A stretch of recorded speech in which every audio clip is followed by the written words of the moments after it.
It is lovely to be with you here this evening. So, as you just heard, my name is Katherine Maher, and I used to be, until very recently, the CEO of the Wikimedia Foundation, which is the organization behind Wikipedia. And my tenure coincided with a very strange time for information, a global crisis of fake news and disinformation, which meant that our free knowledge movement really sort of stood alone.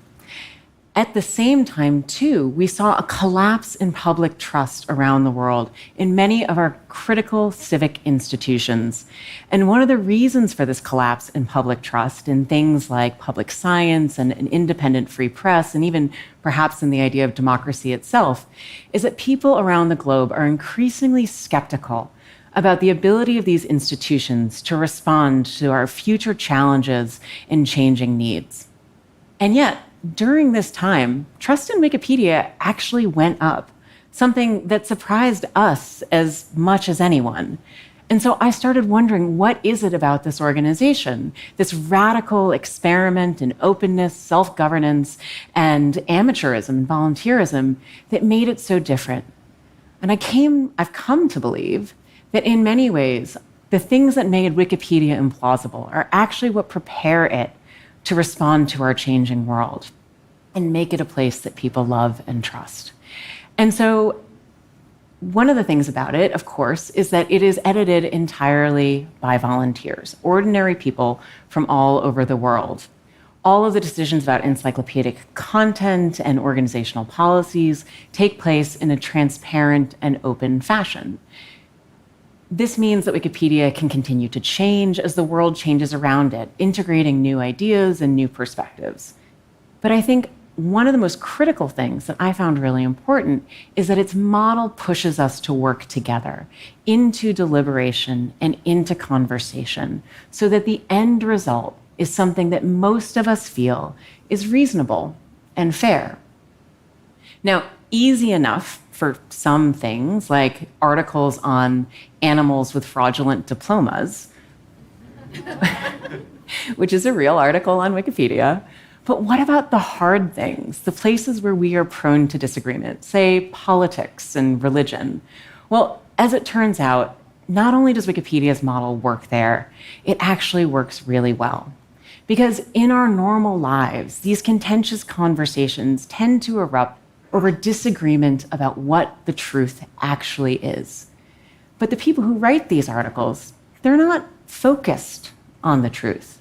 They're focused on something else, which is the best of what we can know right now.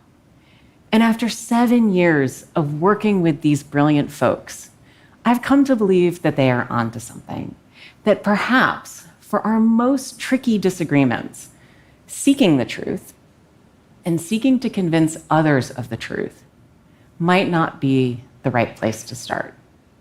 In fact, our reverence for the truth might be a distraction that's getting in the way of finding common ground and getting things done.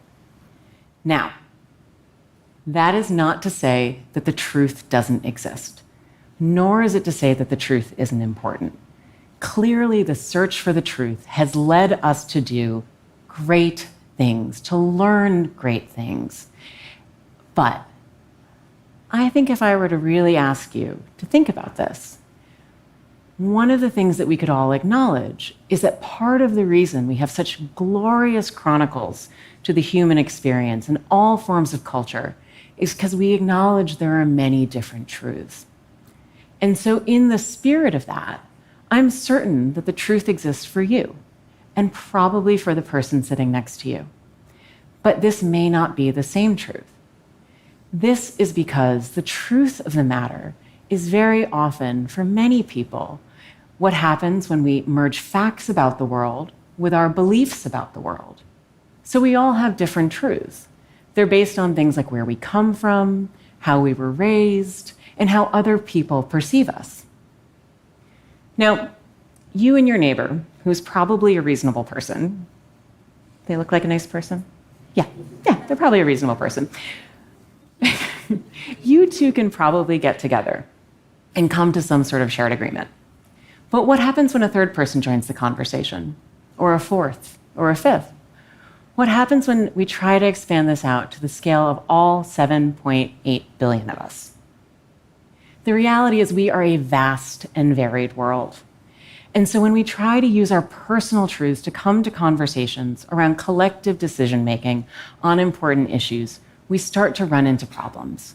Because collective decision-making, the sort of thing that we want to do in democratic and open societies, requires that we get together with common understandings about the root of the problem and some assumptions about how we might get out of it.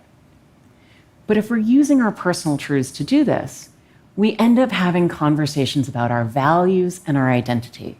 Because remember, our truths come from where we come from. And then we're focusing on what divides us instead of what we can agree upon.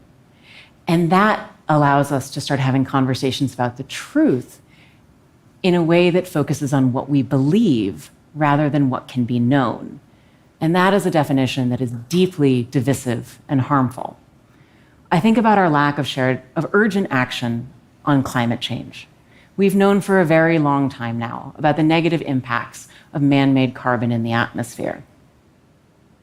But that implications of that data challenge our identities, our industries, our communities in ways that have led and created resistance and even disinformation.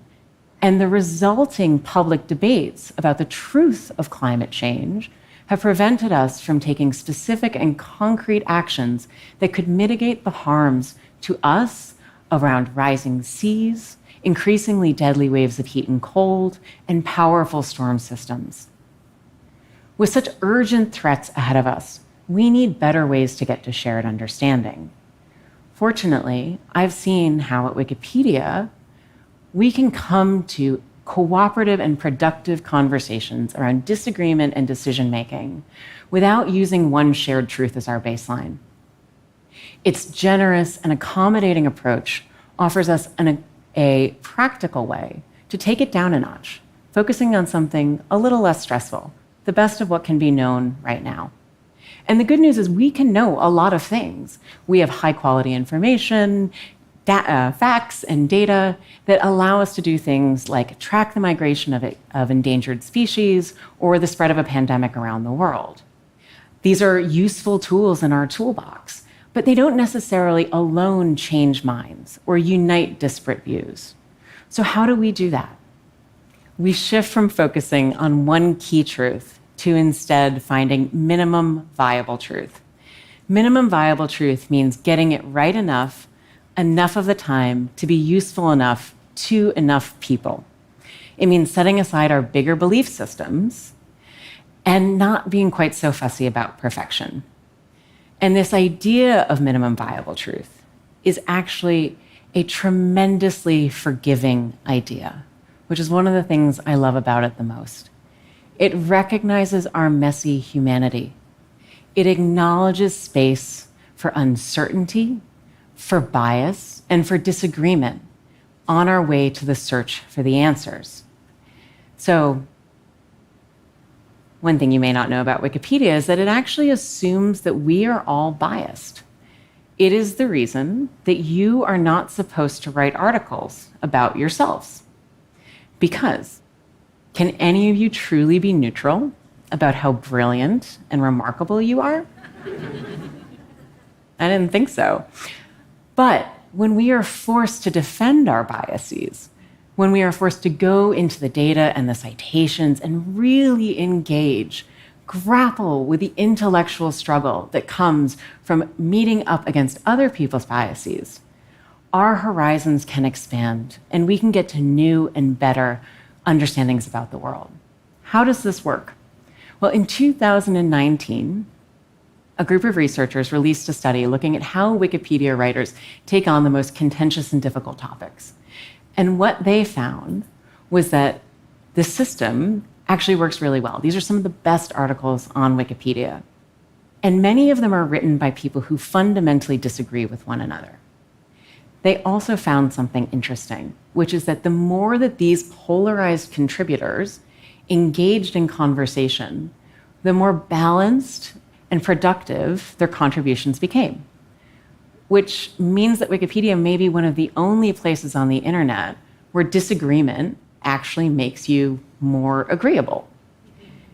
Now, I knew instinctively this is true because I've seen how productive friction can really get us places, how mistakes and debate actually brings people into the conversation. You don't sit back when you disagree with someone because engaging offers you the chance to shape the public record.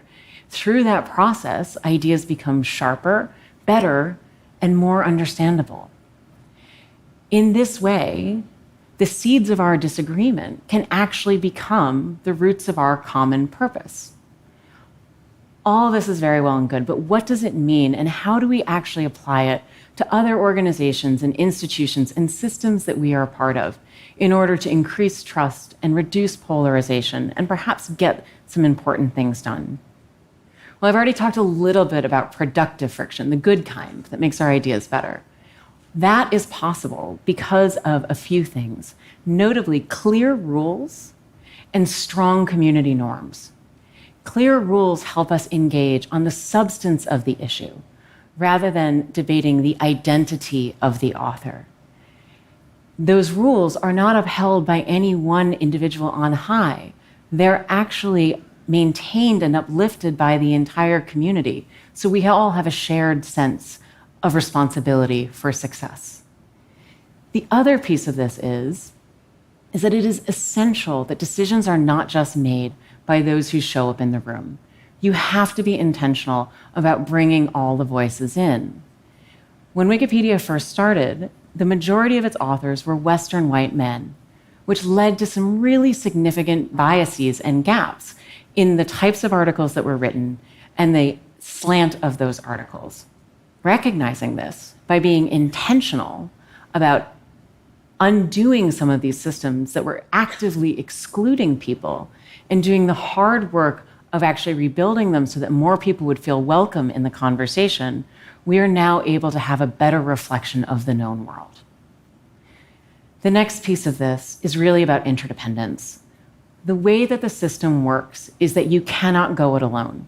In order for your contributions to stick, they have to earn the agreement of your fellow contributors, which is a powerful forcing mechanism for people to work together. Next is the idea of shared power. All of those debates result in 350 edits a minute to Wikipedia, which means that no one person can be in charge of the whole thing. You have to let go of power. You have to give it to other people. You have to trust in their ability to manage the areas of their own expertise and interests. And by doing so, you earn their commitment and agency to make this project work. It also requires humility, because you're going to get it wrong some of the times. But getting it wrong some of the time is worth it for getting it right most of the time. And speaking of time, you have to have a very different relationship to urgency.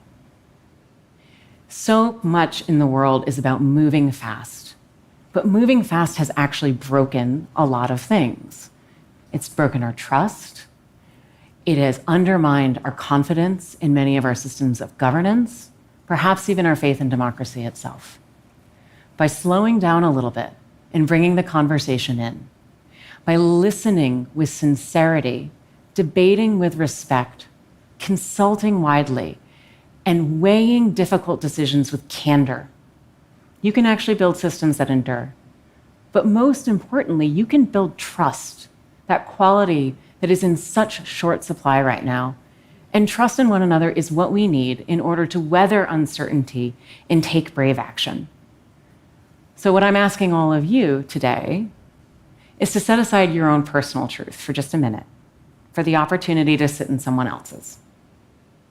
It's to endure the productive friction of coming to common agreement with someone who you may not agree with, or perhaps even like.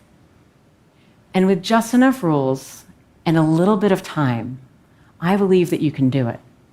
And you just might find, we all just might find, that the most important things that we do are the ones that we do together. Thank you.